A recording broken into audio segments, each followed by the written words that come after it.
పూరా లోకల్. నమస్తే, welcome to పూరా లోకల్. ప్రస్తుతం మనం అమీర్పేట్ కార్పొరేటర్ సరళ కేతినేని తోటి ఉన్నాము. చెప్పండి మేడం, ఇవాళ ఏం చర్చించుకున్నారు అంటే ఇప్పుడు హైదరాబాద్కు సంబంధించి ఎమ్మెల్సీ ఎన్నికల నేపథ్యంలో. జై భారత్. ఈరోజు మనం ఏదైతే మన దేశవ్యాప్తంగా మన దేశం కోసం ధర్మం కోసం ఎలాగైతే ప్రధానమంత్రి గారు పోరాడుతున్నారో మన తెలంగాణ రాష్ట్రాన్ని సుభిక్షంగా ఉంచాలి. ఇప్పుడు పోటీ రెండు ఆటల మధ్యలోనే ఏంటంటే మజ్లిస్, భారతీయ జనతా పార్టీ. మజ్లిస్కి ఎందుకు ఇప్పుడు కాంగ్రెస్ పార్టీ ఒక క్యాండిడేట్ని పెట్టలేదు అన్నది ఖచ్చితంగా ప్రజలకు సమాధానం చెప్పాల్సిన అవసరం ఉంది. అలాగే బీఆర్ఎస్ పార్టీ కూడా ఎందుకు క్యాండిడేట్ని పెట్టలేదు అన్నది చెప్పాలి. ఎందుకంటే ఇక్కడ ఎప్పుడు కూడా కమ్యూనల్ వీరు ఇది చేస్తారు, సెక్యులర్, నాన్ సెక్యులర్, ఇవన్నీ కామెంట్స్ చేసే పార్టీలు ఈరోజు మజ్లిస్ పార్టీ పోటీ చేస్తున్నప్పుడు ఎందుకు క్యాండిడేట్స్ని పెట్టలేదు? అంతకుముందు కూడా MP elections, MLA, MLC elections అయినప్పుడు వారు క్యాండిడేట్ పెట్టడం జరిగింది. మరి ఈరోజు ఏమి లాలూచి అయ్యారు, ఎవరి అడ్వాంటేజ్ కోసం వారు చూస్తున్నారన్నది ఖచ్చితంగా ప్రజలు దీన్ని గమనిస్తున్నారు. ఈరోజు భారతీయ జనతా పార్టీ కార్పొరేటర్స్ అందరం కూడా ఐక్యంగా మా అధిష్టానము ఏ ఆదేశాల మీద మమ్మల్ని పిలిచారో మేము ఎప్పుడూ కూడా కట్టుబడి ప్రతి కార్పొరేటర్ కూడా భారతీయ జనతా పార్టీ కార్యకర్తగా ప్రజలకి ఈ సమాచారం ఇవ్వాలని, అలాగే ఇప్పుడున్న ప్రతి పార్టీలో on behalf of A party అన్నా పార్టీలకు అతీతంగా దేశం కోసం, ధర్మం కోసం ఈరోజు మజ్లిస్ పార్టీ ఎన్ని అకారత్యాలు చేసింది అన్నది తెలంగాణలో నిజాంలప్పుడు కానీ, బతుకమ్మలప్పుడు కానీ ఇవన్నీ చేసింది ఆ మజ్లిస్ పార్టీ అనే తప్పితే ఎప్పుడూ కూడా ముస్లిమ్స్కి వ్యతిరేకం భారతీయ జనతా పార్టీ కాదు.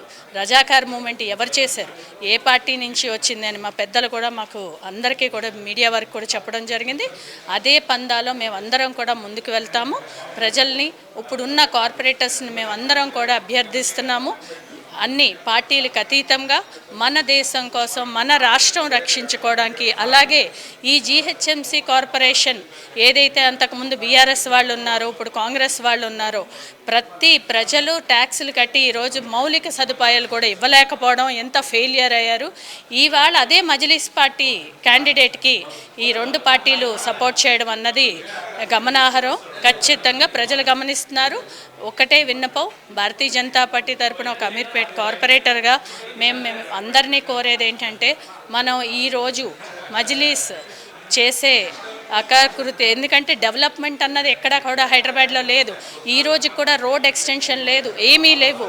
ఇవన్నీ ఎందుకు జరుగుతున్నాయి? ఆ పార్టీ వల్ల జరుగుతున్నాయి అన్నది అందరికీ తేట తెల్లంగా ఈరోజు క్యాండిడేట్స్ పెట్టలేదు అంటే బీఆర్ఎస్, కాంగ్రెస్ వాళ్ళు ఒకటై ప్రజలకు అన్యాయం చేస్తున్నారు. ఖచ్చితంగా లీడర్స్, కార్పొరేటర్స్, వేరే కార్పొరేటర్స్ కూడా పార్టీలకు అతీతంగా చేయాల్సిందిగా మేము కూడా విన్నవించుకుంటాం. బీజేపీ పార్టీ జాతీయ భావజాలంతో ముందుకెళ్తుంది. ముఖ్యంగా తెలంగాణ రాష్ట్రంలో చూసుకుంటే ప్రధాన ప్రతిపక్షంగా కూడా ఎదుగుతున్న వైఖరి అంటే, కానీ ఈ టైంలో మరి కాంగ్రెస్, బీఆర్ఎస్ కార్పొరేటర్లు సపోర్ట్ చేస్తారని అనుకుంటున్నారా? మేము మా ధర్మం దేశం కోసం, ప్రజలు, తెలంగాణ రాష్ట్ర ప్రజల కోసం అడుగుతున్నామే తప్పితే పార్టీలకు అతీతంగా అని చెప్పడం జరిగింది. ఈ పార్టీ ఎన్నికలు భారతీయ జనతా పార్టీకి, మజ్లిస్కి కాదు, ధర్మానికి, ఏదైతే అన్యాయానికి జరిగే పోరాటం, దానికి పార్టీలు అతీతంగా ప్రతి కార్పొరేటర్ని మేము వినియోగించుకుంటాం మాకు సపోర్ట్ చేయాలని. అప్పుడు డెవలప్మెంట్ రావాలి అంటే ఈ తెలంగాణ రాష్ట్రంలో డబుల్ ఇంజన్ సర్కార్ వస్తుంది. వచ్చే దాంట్లో కూడా ఖచ్చితంగా, ఎందుకంటే ప్రజలు చూస్తున్నారు ఇప్పుడున్న కార్పొరేటర్స్ ఎక్కడున్నారు అని. రేపు మీకు కూడా కార్పొరేటర్స్గా పోటీ చేసేదాడు అదే ప్రజలు అడుగుతారు, మజ్లిస్కి మీరు ఎందుకు సపోర్ట్ చేశారు అని. వారికి ఏం సమాధానం చెప్పుకోవాలి అనేది, అట్లీస్ట్ దాని గురించి అన్నా మీరు ప్రజలకు సమాధానం చెప్పుకోవడం కోసమన్నా దీనికి మద్దతు ఇవ్వాలని మేము ఈ సందర్భంగా కోరుకుంటున్నాం.